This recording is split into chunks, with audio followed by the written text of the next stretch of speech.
2, and 1. Good evening, everyone, and thanks so much for joining us for tonight's event. In an interview between Kate Zambreno and Moyra Davey for Frieze magazine, Moyra stated that shame is only ugly when hidden. There's a particular kind of ugly shame that comes with the body. The shame of its fallibility, its crudeness when it exposes its daily functions, and particularly the shame of illness, when the fluids and groanings of the body come to light, a factor that we try to ignore as we attempt to distance ourselves as far away as possible from the stink of mortality. Zambreno and Davey, on the other hand, have taken the body out of hiding, irreverently challenging the notion that shabbiness or deterioration could never be beautiful. That is, beautiful in a way that's not only appreciated and accepted, but even considered crucial to vitality. Primarily, the two books we're discussing today are Moyra Davey's The Shabbiness of Beauty and Kate Zambreno's To Write as If Already Dead, both of which treat self-exposure as a flourishing. Davey's book collects Peter Hujar's photos alongside Davey's own, accompanied by an excellent text from Eileen Miles. Davey herself, a prolific photographer as well as writer, is known for her tender shamelessness. In Burn the Diaries, she collects her musings on confessional writings from authors such as Jean Genet, who has a beautiful description of a dog's arched body as it trembles while defecating, pairing them with personal photos of daily minutiae from her own life. The Shabbiness of Beauty is similarly unveiled. It is in dialogue with Hujar's ideas of self-exposure and gestures towards Davey's own at the same time. Zambreno's book, To Write as If Already Dead, follows her attempts to write a study of Hervé Guibert's To the Friend Who Did Not Save My Life, which documents Guibert's AIDS diagnosis and elegizes a character based on Foucault, someone who is famously elusive about his AIDS diagnosis. For The New Yorker, the critic Julian Lucas recently wrote about Guibert's process of turning a virus into a muse, that it isn't the deathly who are dying, but those who refuse to face their own illness. Zambreno has no qualms about facing precarity, and similarly to Davey, she threads her own confrontations with the body in with Guibert's. Kate Zambreno is an author of 8 books, most recently Drifts, which is out in paperback today. And Moyra Davey is a New York-based artist whose work comprises the fields of photography, film, and writing. It is a great pleasure to have them both here with us today for what will no doubt be an immensely fascinating discussion. And so without any further ado, I will hand it over to Moyra and Kate. Thanks, Victoria. That was a wonderful introduction. Hi, Moyra. Hi, Kate. Thank you, Victoria. Thank you, 192 Books and Paula Cooper Gallery for hosting us. Moyra, are you upstate or are you in the city right now? I'm in Washington Heights in New York City. Oh, you're in the city. Yeah. Oh, yeah, me too. So I was thinking of a couple things. I was thinking of Victoria's intro, and I want to go back to this concept of beauty and how we're both thinking about beauty. And your book is called The Shabbiness of Beauty. I feel like these Post-it notes feel very Moyra Davey on the side of it somehow. But I was thinking about when we last saw each other in person, and it was a little bit of vertigo to try to figure it out. Do you remember when that was? It was right before everything shut down. It was early December. You visited my class at Columbia. And afterwards we I've only met you a couple times in person. But afterwards, I remember we talked about Guibert's film, and we both talked that we were doing these projects at the time on Peter Hujar. And you had said that Gallery Buchholz, you were had invited you to curate your own work with Peter Hujar's, and then you were working on a text for that, and I was working on a text ostensibly about David Wojnarowicz and Peter Hujar for a talk. And then I think we both, obviously that happened, but then everything shut down just like a couple months later. And also I was pregnant. I didn't realize it. I think I was like 2 weeks pregnant or something like that when I saw you. It's really, so Eileen Miles traces the timing of this a little bit in the introduction that Victoria alludes to the shabbiness of beauty. And there's also your text that's follows, that's sort of epilogue to the book. You do this exhibit in Berlin, and then everything shuts down. Yep, the show is up for maybe, it went up in February, at the end of February, I think. It was maybe open for a few weeks or a month, and then, yeah, it shut down. But it seems to me, that's when I began to, I think in March when everything shut down, and one of the, well, also you had a book come out, you had index cards come out in like April or May from New Directions. But I became aware of your Instagram then, and the sort of photos and videos you were doing while being under quarantine upstate. And so when I think about this, I almost think about this without ever having asked you this before. So I'm going to ask you this now, as almost when your explorations with Peter Hujar almost continued or began. Can you speak a little bit about this, about these videos and this work you've been doing with animals and bird watching upstate? And have you continued to think through Hujar even post this show and book? Yeah, it's a good question, Kate. I have not taken out I used a Hasselblad camera because it's the same format that Hujar used, and I photographed in black and white. And that was summer of 2019, mostly, that I was taking the pictures with the Buchholz show in mind. And I was, I was really thinking of trying to channel him very, very deliberately, and really trying to learn from him, actually. I think that's what the meaning of that word for me comes down to, is learning from, so paying homage to someone and learning from them. And it was, I was taking those photos in like the dead heat of August. I don't know if you know, but horses are just like covered with flies if they're out in a pasture, and it's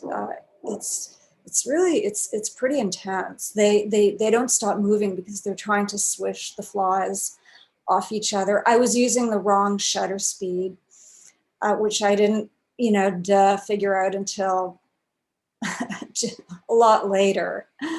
I'm not used to photographing things in motion so much, so I pretty much always shoot at a 60th of a second, which is not fast enough to, Had you used that format camera before? Yeah. I've used it since around 1982. But it's interesting thinking of you. So I mean, one of the things you write about in your afterward was just the photographing of the horses and the realizing how, as you're saying now, how intensely physical it must have been for Hujar to do these farm visitations. And he makes it look effortless. Yeah, I mean, I think it took him a really long time to, I was reading somebody's memoir of him. Now I'm just blanking who it was, but he would drive with a friend to New Jersey. It was something to do with, I don't know, like publishing, actually, like picking up proofs or something. And apparently he always wanted to get out of town every chance he had. He would bring his camera, and if he saw animals, farm animals in a field, he would stop and photograph them, and yeah, take a very long time, keep whoever it was, the driver, waiting for a long time to get his images. There's that wonderful archival photo of Hujar speaking to a dog, that he was going to take the dog's photo, and you get the sense that he was really conversing with the dog for a long time. It feels like one of the things I thought about as I have been looking through this book and rethinking about Hujar in connection with your practice and your work, and then also your Instagram, and these sort of like videos of birds, videos of bears, continued photographs of horses now. But, you know, I thought of the intimacy in which Hujar approached his animal subjects, and it was a very different intimacy that he approached his human subjects. Like there was still that aspect of endurance, but I think wasn't it much more of an uncomfortable silence, I think, in terms of him photographing them?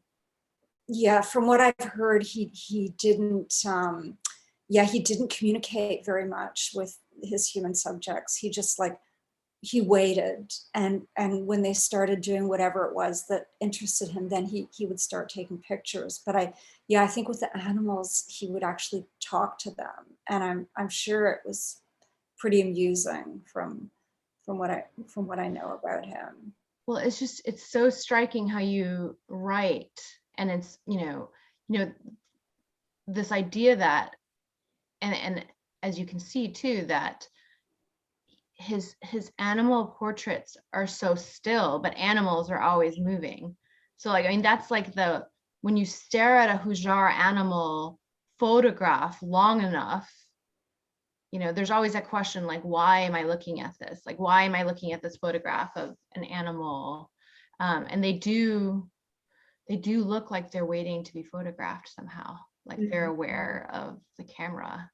Well, you're looking at it because he was a brilliant photographer. He was kind of classically trained by, these Europeans at Vogue magazine and places like that. So he knew about lighting, he knew about composition, contrast, everything. So like he can take a picture of a duck in a, or a goose or whatever in a muddy field, and it will look like, like a perfectly lit model in a studio, even though I don't think he was using flash lighting, or if he did, it was very, I think it was rare, like for the outdoor shot. Oh yeah. Well, it seems like there's two aspects to this book. There was, or probably more, but there was the active channeling of taking these photographs of horses while using the same format camera, and then also going through your archives to think, oh, I was taking pictures of these beautiful photographs of chickens. Hujar also took photographs of chickens. So there was like that archival gesture as well to sort of pair yourself with him. The chickens are actually contemporary. Those were taken around the same time as the horses, but you're right, Okay. There's tons of stuff going back, quite a few, going back to the 80s in that book. And so like the project for me was twofold. It was about, just being so thrilled at this invitation, this prospect of being in conversation with Hujar and thinking about what of mine could possibly come close to that, because I don't have any photographs of fantastic, actors, Charles Ludlam actors, and these amazing personalities and authors. And I don't, I have a few, one or two well-known artists, but that's it. So it was like, okay, how can I possibly be in conversation with him? But at the same time, I didn't want to show because as we all know, he's being shown more and more and more. And I wanted to show photographs that had, never been published, never been exhibited. So it was, and so, that kind of worked out in an odd way. Like my photographs, which will never measure up to Hujar's greatest hits. I don't think that is true. Can be in conversation with his outtakes. That's one way of putting it. Well, it's nice. It's very slippery and sly in terms of how the book unfolds. Like the fact that there's no captions except towards the end. So it becomes almost like this, there is this sense of pairings next to each other. And it makes you look at the diptychs and the pairings across pages as opposed to just like the individual photographs. So it's like, I think it's very tricky and interesting how it works as a book. There's a very quintessential Moyra Davey line that begins your afterword. And I'm not gonna look it up right now. I'm not gonna take a second, but I feel like I hear it delivered in your voice that you took on this invitation to collaborate with Peter Hujar, and then you add that this is an act of risk.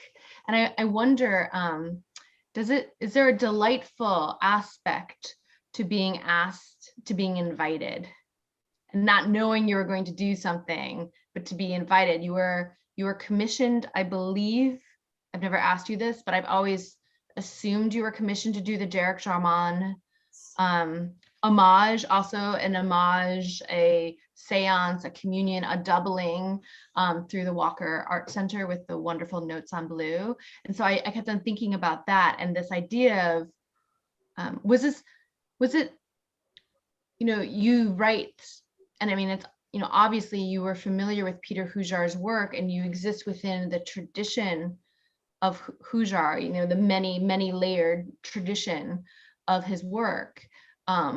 You were familiar with him, but was he a familiar? Was he an elective affinity at that point?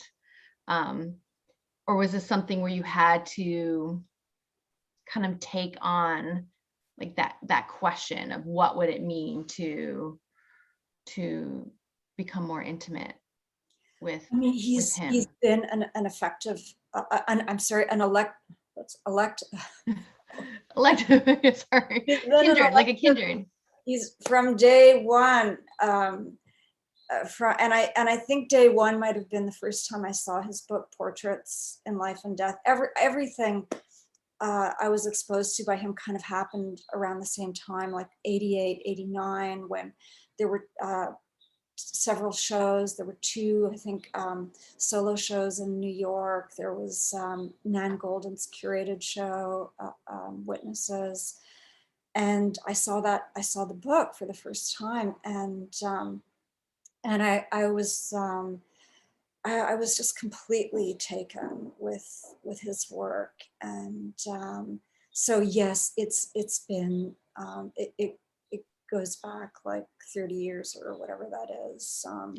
It makes me think of your small film. I think it's called Hujar Palermo, of you paging through, or someone paging through Portraits in Life and Death, yeah. I think near a window, which is, to me, also feels like a David Wojnarowicz homage in terms of him going through the Hujar archive after Hujar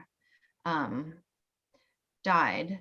But it's I thought it was really generative and beautiful, and to think of your differences as well, that you, in terms of how you both approach photography, and I think the added dimension of how both of you approach citation and the idea of homage.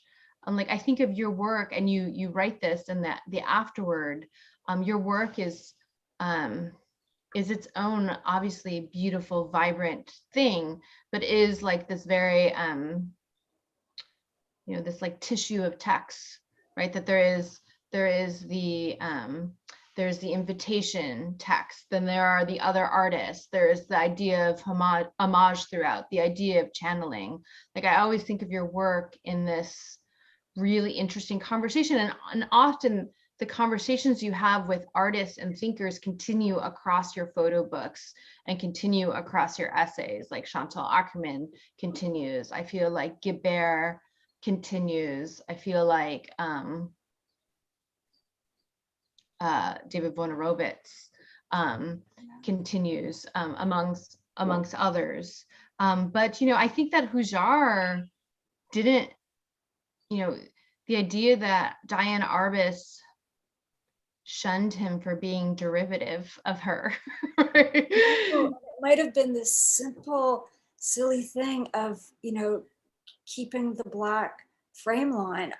I'm not sure. It's Well, it's uncanny, their careers, actually. I mean, I think it's pretty uncanny that the photographs he took of developmentally disabled children so eerily echo the last series of portraits she did at the end of her life. I mean, that's her being derivative of him, but not being aware of it, being aware of it. I think when we think of photography, it's wonderful to think of the echoes, to think of the ghosts, and everything that's outside of a frame, everything that's inside of a frame. Even Hujar himself, although he did not like to talk about his photo, he didn't like to talk about his work. He didn't want to actually have to talk about it. I just read an interview preparing for this, like a kind of interview that's in his archives, where he compared himself to Julia Margaret Cameron and said there was a timeless aspect of his work, which connects me to your Walking with Nandita project. And you're going through Julia Margaret Cameron's archives and you thinking of her. So it's like that photography is it's this history, right? It's this engaging with the history, even though I think you've always been doing it so generously and with deep pleasure, where I think perhaps with Hujar's generation, it was maybe a little bit more like shame if you weren't seen as doing something new. Yeah, and I allude to that a little bit, in that afterword, that there's like some of us kind of fall into this more postmodern category where we're, we want to be somehow, for the work to be self-reflexive or whatever. And I don't think, I'm sure that was not his thing at all.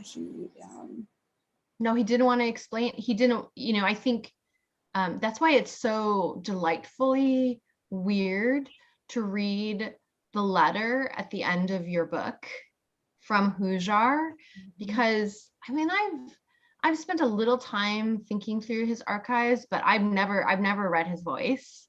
And it was so strange actually to think of him as writing anything, because it's just, I don't think of him, I think of his photography as often resisting, because the photographs are so clear and so rigorous. I don't know if that's a good or bad word, right? And they're so beautiful, like they're so old fashioned with how beautiful they were. And he was so interested in beauty. And so I think if he had explained it too much, it would have we have to wonder, we have to be thinking while looking at it, which makes me think of your work, because I also think of your work as very slippery like that as well. Like I think of like your, the taped up, like the images taped up with washi tape that I've only, that you've, I think, mailed to gallerists and friends, and that's how they're displayed at the gallery. I've only seen these in galleries, but they're so mysterious to me and so slippery to me. And I think that's partially their magic, but that's very different than, I think, a writing voice, which explains.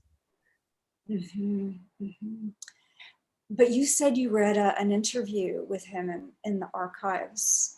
David Wojnarowicz tried to interview him, and I think he like threw it out. And he gets really, I think, mad. And it says, I don't want to describe my work. Like that's the last thing I want to do is describe my work, which I think, is very different than an Hervé Guibert or Moyra Davey, who I think of both of you, sorry to just say them, as like theorists of photography and like constantly thinking through the relationship of writing to photography and photography to the traditions of art.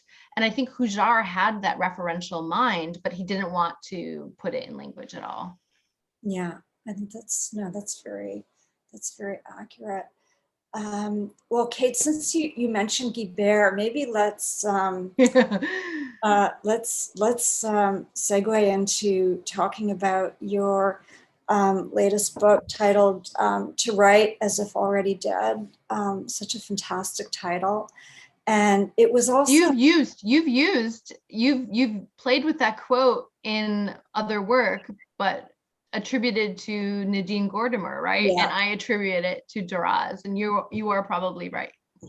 Well, maybe technically, but it doesn't surprise me at all that Marguerite Duras would have said that, and probably other writers have said it also. Yeah. And but as I was reading it the second time, I was thinking about, so that's the title of your book, To Write as If Already Dead. You were invited to write about a Hervé Guibert novel, right? I was invited to write about a novel. Oh, and okay. I was under contract for Drifts, and I was feeling like I didn't want to, and I was like 9 months pregnant, and I thought, oh, sure, I'll write a small book. Like it felt really like fun. It felt like very thrilling, and it was for a series at Columbia University Press where they said, I had to pitch it and write a proposal, but it was about any contemporary novel I could have picked. Mm. So, and I wanted to write about the Guibert novel. Yeah. I don't know. I don't know why the first time but I wasn't so struck by this, but so the novel that you picked to write about is to the friend who did not save my life. So there's, your titling of the book is so perfect, the kind of the resonances that are happening there. And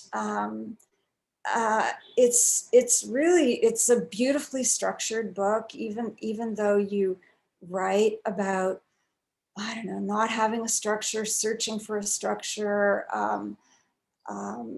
not having time to write, all these things. It really, comes together, and with this, this really, really beautiful carapace. How do you say that word? Structure. I don't know. It's probably not the right word anyhow, but I like it. Like it begins with a kind of a disembodied, disappeared writer. This writer named Alex Suzuki. Mm. And I actually don't know anything about blogging, so a lot of that writing was mysterious to me, except that it's clear that she has erased herself, and then ultimately she kind of like kills herself off. She takes herself offline. So and then you end with, so there's kind of a long passage about this fictional writer, Alex Suzuki, who dies off or is killed off. And then it's sort of bookended by all the writing about Hervé Guibert at the end of his life. And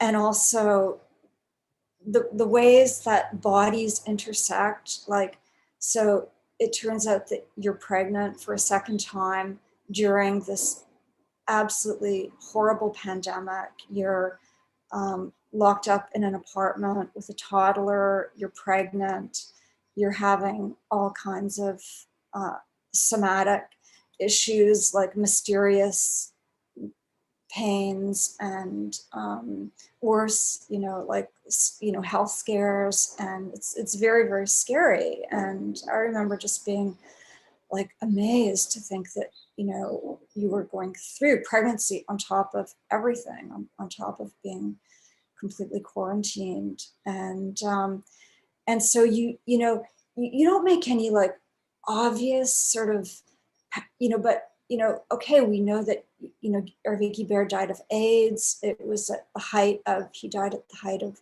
the AIDS epidemic. His body was also, he was wasting away. He was very ill. Yet he managed to write through it incredibly. And so, yeah, you draw these just very lovely, not heavy-handed at all, just sort of parallels between these bodies, these writing bodies, yours and his. And one of the things that I love so much about your writing is that it touches on motherhood, but with such a light touch and such, I don't know what the word is to describe it. I've read a lot of, literature on motherhood, and there's often a lot of and you made an anthology. I made an anthology. You added about motherhood.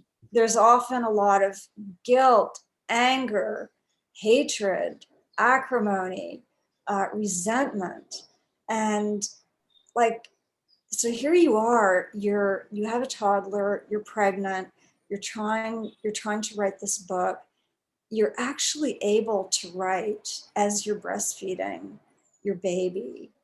There's only one mention in the whole book, I think, at one point, where we get like a hint of anger, where you talk about the fear of being sent back to mommy jail, which is a great expression. I've never heard it, but I can totally identify with it.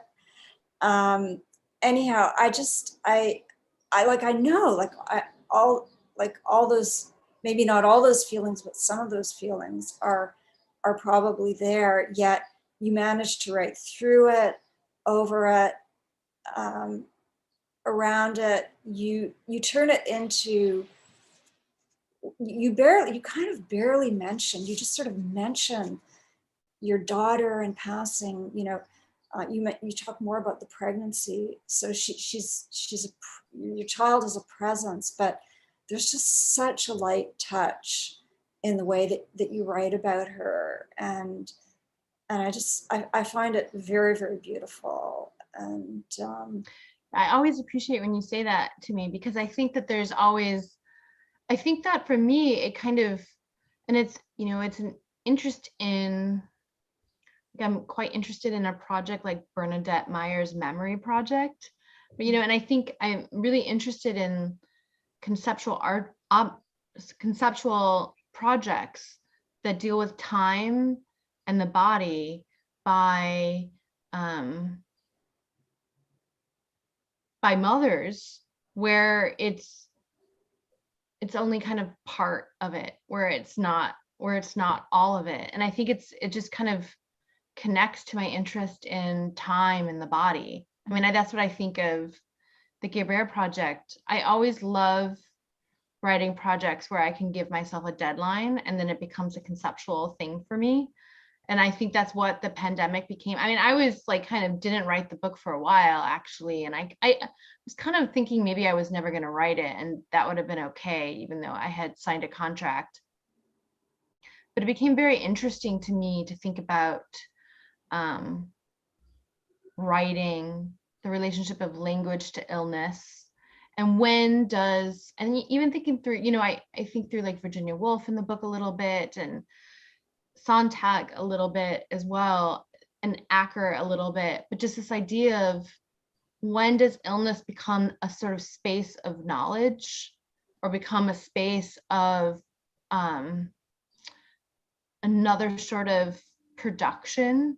And to me, pregnancy and motherhood and breastfeeding and the illnesses accompanying, capitalism in the body in an abject way that can be magnified in a postpartum state that does not have, good health care for all, that it began to interest me to write about time in such a way, like to write about precarity in such a way, and vulnerability and mortality.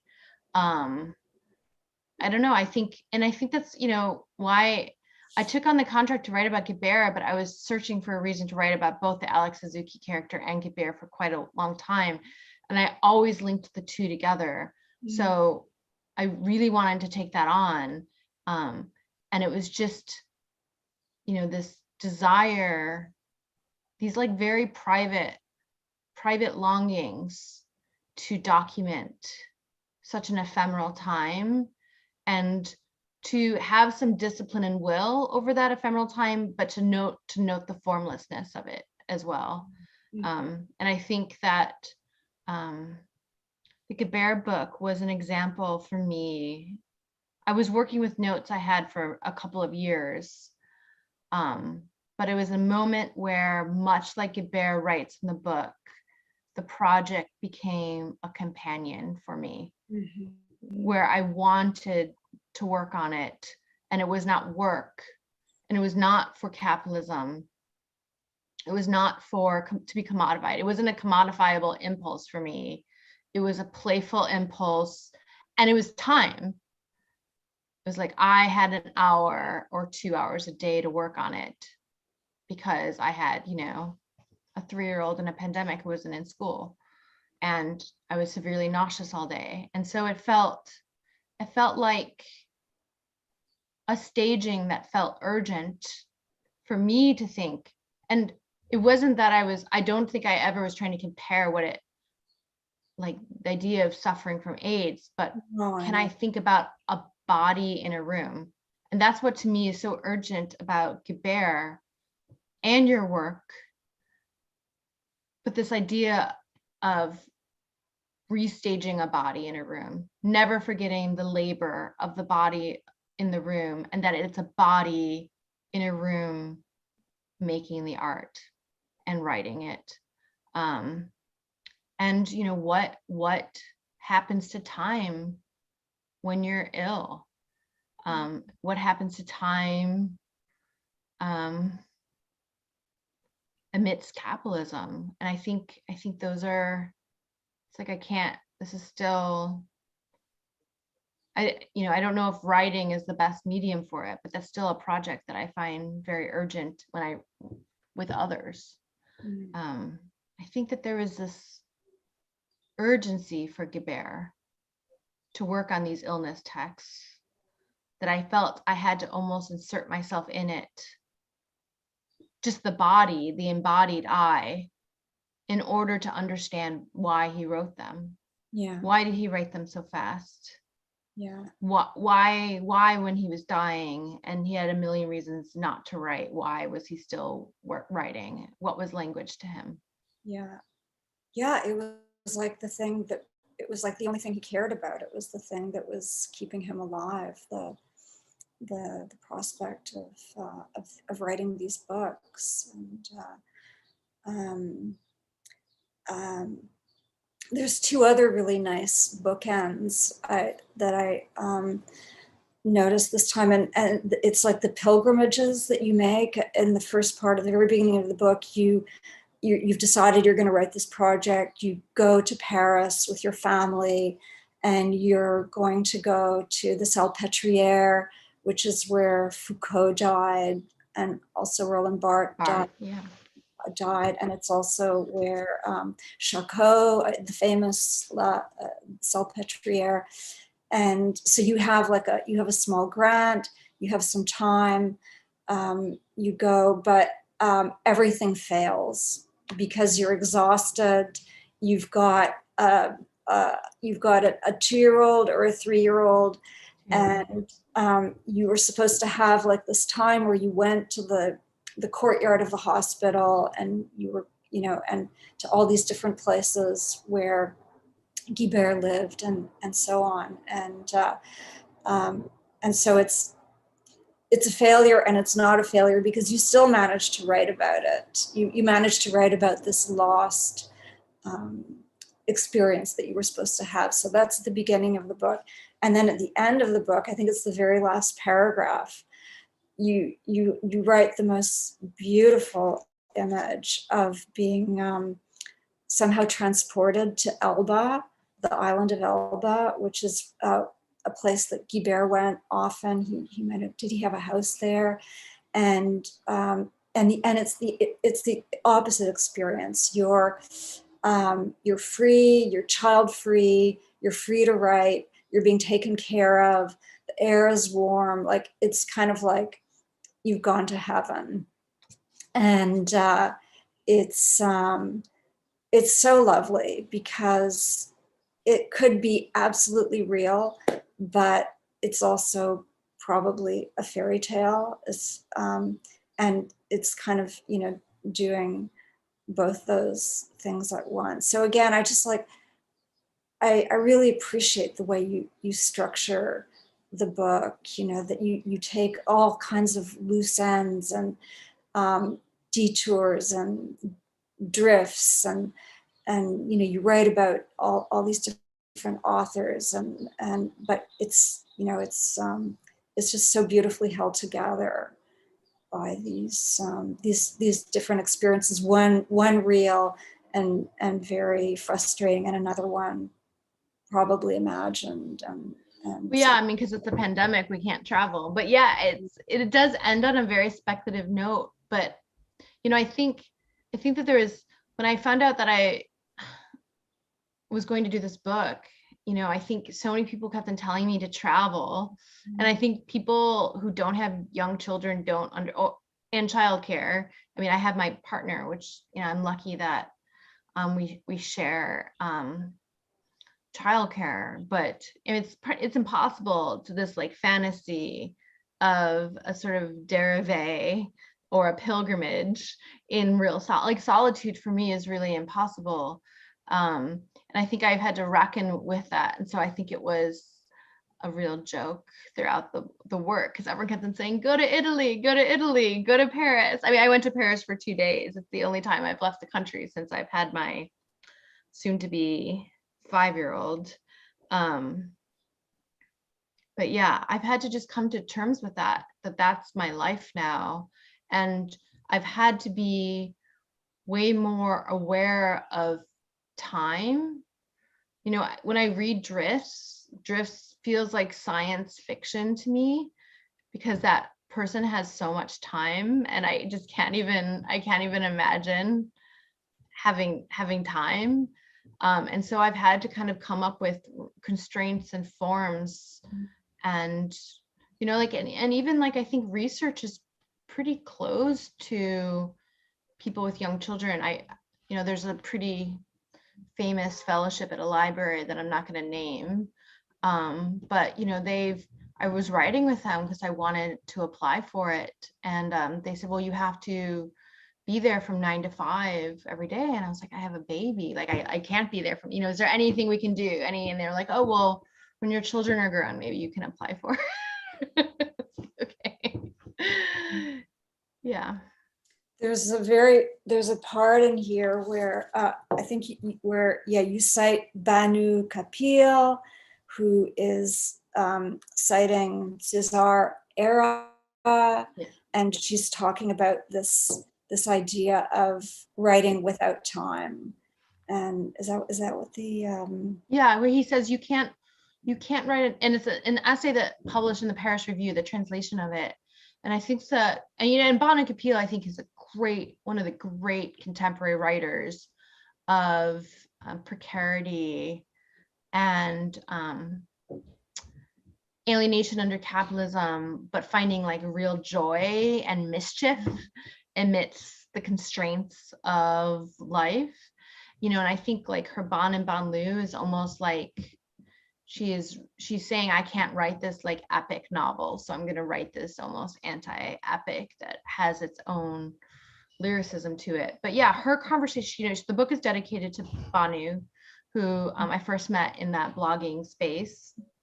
But our conversation is about caretaking, whether you're caretaking for an elder or caretaking for a young child, just the constraints of caretaking and time.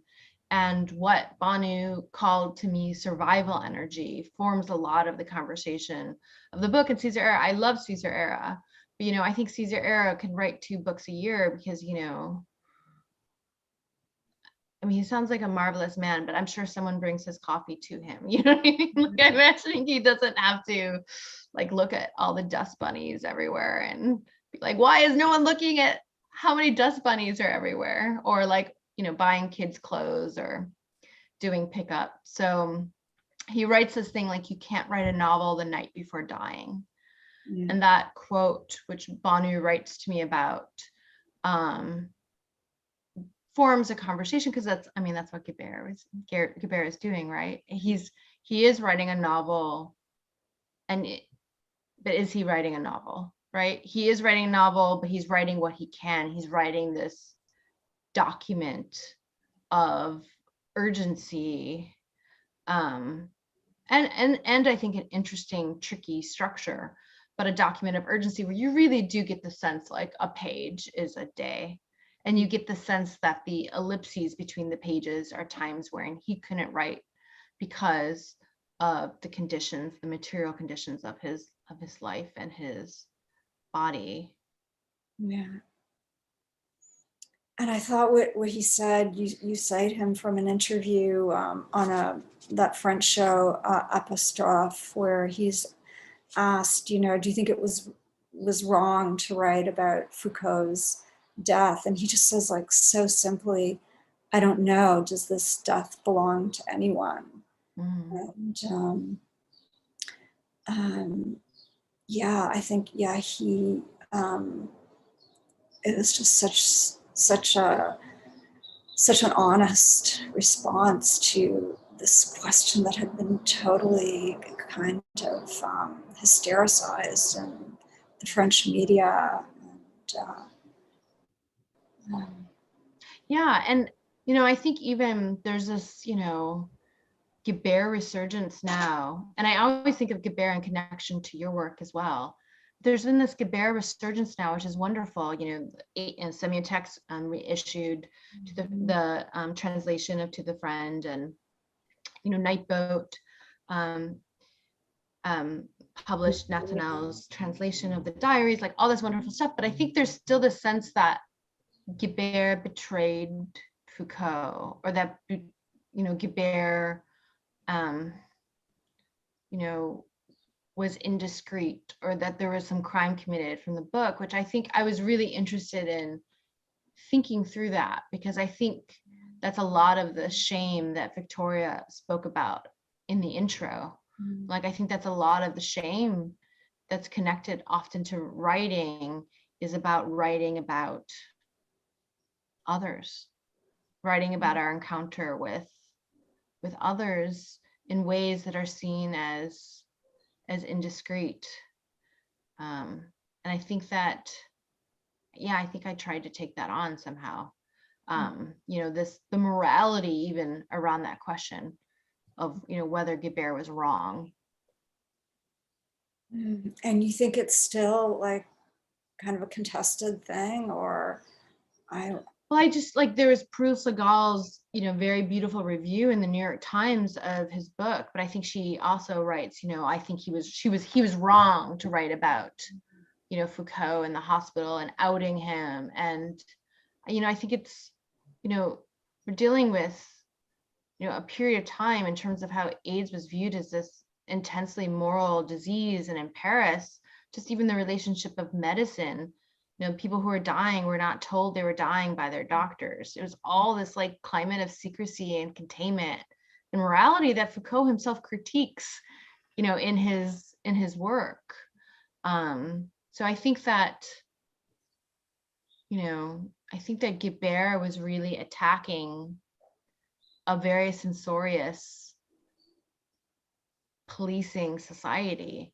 And so, yeah, I do think that there is this really intense fear in general in writing of one's friends or writing the lives of others. And it's interesting, Guibert, I'm wondering what you think about this. Guibert had said that he feels he's betraying his friends when he's writing about them. No, when he's photographing them, but he doesn't feel he's doing that when he's writing about them. Do you think about that, like in terms of even like the photographs you chose for this book, or like you know, early on, quite famously did these beautiful photographs of you and your sisters. And then in the book, there's a photograph of your son with your son's friends. Do you think about like these ideas of privacy and disclosure with presenting these photographs? Yeah, much more so than when I write about people. Yeah, because I mean, the photograph reveals just so much more.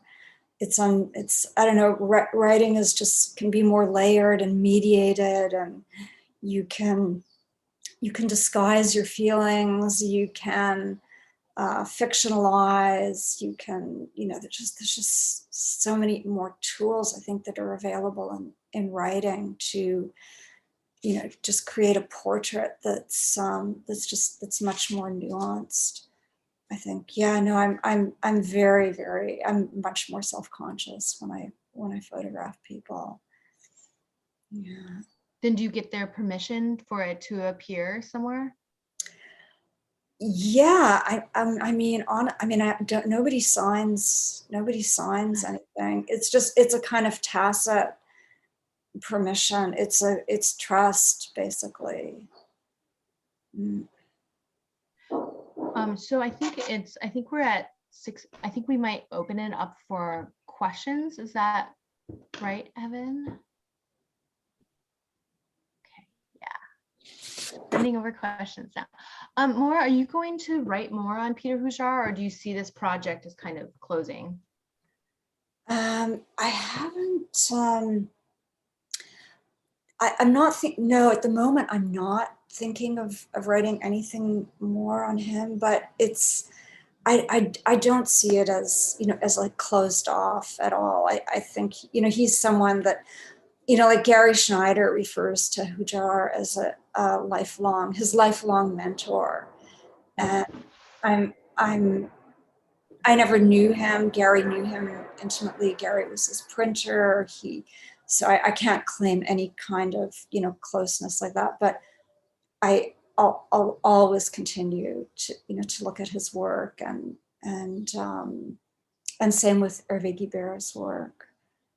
Yeah, look at it and relook at it. So, okay. So Erin, as both of you write so interestingly about what and through what you're reading. So what are you reading now, or have you been reading lately? I feel sometimes more when we've checked in over email, I've asked you what you're reading, and then I see it appear in a text later on. It's like Carson McCullers, like reading Carson McCullers and what you're working on now. Are you in like a reading period now, or do you go through those periods? And I think of you as just not knowing well, but just having some brief correspondences with you about this. I think of you as just an absolutely voracious reader. Like you seem to read constantly. Is that true? Is that a myth? Do you go in and out? Yeah, I mean, I don't always feel satisfied with myself as a reader. Like sometimes I feel like I'm just kind of, grasping around, not sure what I should be reading. And other times I feel very focused, when it's a kind of a research project. But I did read a lot over the last year and some months. And I read a lot of novels, which is, I'm reading more and more, but typically I didn't read so many novels. What about you? I feel like I'm kind of in this I'm in more of this reading exploration period of 2 projects. Like who knows when they'll materialize, and I don't know whether they're going to come together, but I've been super into Japanese fiction by women writers and translation. I've been really into Yuko Tsushima, like Territory of Light, and her stories, which I read her stories when I was in college 20 years ago now. And I'm revisiting that. I'm reading Natalia Ginsburg, and I'm reading the diaries like everything behind Joseph Cornell. And I think that's for like, and diaries of David von Robert. So I think that's for essays, like especially Natalia Ginsburg's essay and Yuko Shishima's like works that deal with motherhood. And then I'm reading Eva Hesse's diaries, which I'm really enjoying. And I've started reading the 80th Semiotext sent me the big Peter Slowdurgic's Bubbles foam trilogy. And I'm trying to think about foam. I'm making lots of lists of like foam, like everything that's foam. I'm very interested in like how we think of softness and trauma and like also like plastics. So I've been doing a lot of like ecological reading. What? There's a whole cuisine around foam. Really? Oh yeah, right. I hadn't thought about that. More just like what is viewed as soft and synthetic. Like I think one of the things I'm thinking a lot about is like the beauty and horror of synthetic and natural. So I'm kind of I think that's I'm trying to think of what else I'm reading. And also Banu Kapila is reading the Maria Stepanova In Memory of Memory. So I feel like I want to talk to her about it. So I've started reading that. Have you read any of that? I think you would like that. No, I haven't. No. It's like a big book. Yeah. So let's see. We have a time for I want to ask ones that are for both of us. What advice do you have for young women writers who are starting out? Is that a good question? Yeah. Well, for any young writers who are starting out, I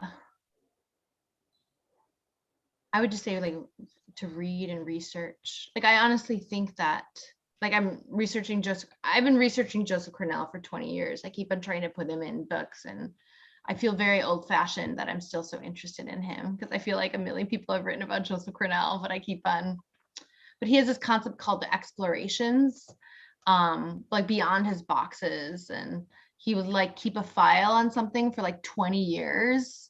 And the file could be like about a moment when he saw a truck go by and there was a photo of a still life on the truck and he's obsessed with it. He'll keep a file on that for 20 years. And I think I would say like to keep those files, like don't try to commodify every impulse immediately, like to try to be slow as much as possible, at least at first. Maura, what advice would you have for? Well, that just made me think of a headline that I read in the New York Times that said it was something like, wait to write your COVID memoir. Yeah. Someone should have told me that with my book. It's not exactly a COVID memoir. It's no, it's not. No. Yes, no, I don't think so. But I mean, it does bring up the pandemic. It is. Are you bringing up the pandemic at all in what you're working on? A little bit, yeah, I am. But back to advice, yeah, I would just echo what you said. I think advice for anyone who wants to write is to read, and that's all I ever did. I wish I had, studied writing and poetry, but I didn't, and I just read. Do we have time for one more question? I think the last one is really good, and I'm really curious what you have to say about this, Moira. How do you both feel, Alex asks, how do you both feel about publishing correspondence or using correspondence in relation to this concern for discretion? Often I find such depth and humanity in letters. I think of so many of your works as collaborations, like collaboration with Alison Strayer and Burn the Diaries, or Walking with Nandita, so how do you think about publishing other people's correspondence in your work? I mean, I love to publish fragments of conversations, that I've had via email or whatever with friends, partly because often those exchanges are about process and problem solving in writing, which is like an area that I'm mostly, it's something that fascinates me. And I just think it's, I love folding in that kind of, those kinds of exchanges into something that I'm writing. But I mean, obviously I always I scrupulously ask permission before I publish anyone's correspondence. And yeah, for the most part, I scrupulously ask permission. I mean, there are definitely exceptions in terms of like, if I write about someone who I've been out of contact with for a really long time, and it becomes almost a fictionalizing of that relationship. But in the case of correspondences with Sophia Samatar and Driss, and in the new book, and with Bana Kapil, I mean, these are like, these are people I bother relentlessly because I find them such geniuses, and I need to be in conversation with them all the time. I mean, I hope it's not just one-sided, but I think that citations are deeply important. And so I really do try to cite others. That feels like an important act, citation, as opposed to just taking it as your own. Is this Sophia? Sophia asks, can you talk about the relationship between your work and the environment, the connection between the shabbiness of beauty, challenges to the body, the lives of animals, and the climate crisis? Ooh, the last question. Wow, that's a huge question. How much have you been thinking with these nature photographs that you've been doing? How much has that connected to the lives of animals and environmental concerns for you? Yeah, I mean, I obviously I think about it a lot, but I've not written about it, and it's yeah, it's not. I honestly, it's not something that I've processed in writing, or even, you know, mentally. It's I find it, as do we all, pretty overwhelming and pretty dire, and but you know, I know there are people who are writing about it incredibly well. Yeah. And yeah, in ways that are not exactly hopeful, but you know, like, I don't know, like talking about ideas of like harm reduction, or even this idea of collapsism, like what do you do when everything collapses? Like, how do you cope? How do you help people? How do you take care of people? That kind of thing. Yeah, I think that if I was going to say, like, I think that the relationship of beauty, the body, lives of animals, and climate are like the main things I'm thinking through now. That makes me wonder if I know this Sophia who's asked this question. But I think that, you know, I think of, you know, this very often quoted line that David Wojnarowicz told Zoe Leonard when she worried about her aerial photographs of clouds, you know, and they're so involved in ACT UP, you know, that we're doing this so that we can have beauty. And I think that a lot of, either in essays or in possibly fiction, I think I'm trying to think about like the daily and the animal and beauty and attention as a way to try to, I don't know, maybe be present in this grief somehow. But I don't have any answers. I don't feel like I'm writing about the climate crisis, but in some ways that's all I'm writing about. Well, I think we're at time. That's a beautiful way to, I think are we at time? Yeah. I think we are, yeah. And then that's a really lovely way to end. It's really nice seeing you, Moyra. Yeah. And thank you, everyone. Yes. Thank you, everyone, for coming and listening, and the shabbiness of beauty. It's really beautiful. We'll hold each other's books up. It's nice. They look like they very match each other. They do White. indeed. Yeah, it's They have nice. disappearing covers. Yes, Yeah. disappearing cover. All All right. right. Thank you so much, Kate and Moyra. Thank you, Victoria. Thank you. It was Thank such you, a Victoria. huge privilege to have both of you. And it was just absolutely amazing to hear both of you talk about your work. Thank you so much. Just a reminder to the audience that a recording of this event will be posted immediately afterwards. So if you missed any part of the event or you want to share it with a friend, it'll be ready as soon as we stop streaming. Additionally, all of our previous events are available as well on the Paula Cooper Studio website. If you'd like to reserve any of the books we discussed tonight, you can send us an email at info@192books.com. You can also come to the shop for safe, socially distanced browsing every day from 11 to 6 and until 7 on Fridays and Saturdays. Just a quick reminder to everyone, we are still requiring masks indoors. You can also order from our bookshop.org page for direct shipment if you can't make it down to Chelsea. If you'd like any updates on events that are coming up, you're welcome to sign up for our email newsletter where we send updates directly to your inbox. And you can also check out our website, 192books.com, for more information. Next week, we're really excited to have a Walser panel discussion. It's going to be on Thursday, May 27th. We're very excited because Walser is a very beloved author here at 192 Books. And it's actually spurred by a new biography by Susan Bernofsky called Clairvoyant of the Small. So we hope to see you next week. And thank you, as always, for joining us this evening. So until next time. Thank you. Bye. Bye, Moyra. Thanks, 192 Books. Thanks, Victoria. Thank you. Thanks, everyone. That was really great.